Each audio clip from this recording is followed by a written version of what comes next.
গতকাল আপনারা যারা সতীর্থ ছিলেন বা এখন আছেন তারা বলছেন যে আপনারা গণঅভ্যুত্থানের প্রতিনিধিত্ব করছেন না অন্তর্বর্তীকালীন সরকারে, সুতরাং আপনাদের এখন পদত্যাগ করা উচিত। আপনারা যদি গণঅভ্যুত্থানের প্রতিনিধিত্ব করতেন তাহলে তাদেরকে এভাবে মার খেতে হতো না, এটা তাদের ভাষ্য। আমার সতীর্থ তো জুলাই গণঅভ্যুত্থানে অংশগ্রহণ করা সকল রাজনৈতিক দল থেকে বাংলাদেশের সকল মানুষ। আপনি কার কথা বলতেছেন আমি আসলে যারা স্পষ্ট না।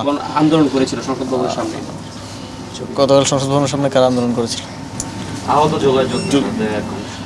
আমরা সেই প্রোগ্রামে গিয়েছিলাম এবং সেখানে শহীদ পরিবারের সদস্য এবং আহতদের পাশে বসেই মানে প্রোগ্রামে অংশগ্রহণ করেছিলাম।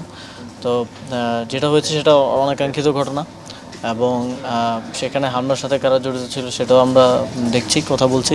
যেহেতু স্বরাষ্ট্র মন্ত্রণালয় ইনভলভ, স্বরাষ্ট্র মন্ত্রণালয়ের সাথে কথা বলছি এই বিষয়ে। সরকারের উচ্চ পর্যায়ে আলোচনা শেষে হয়তো কিছু জানানো যাবে। আপনারা করছেন না, এই প্রশ্নটা এখানে রিলেভেন্ট বলে আমার মনে হচ্ছে না। Thank you. আচ্ছা, জুলাই সনদ নিয়ে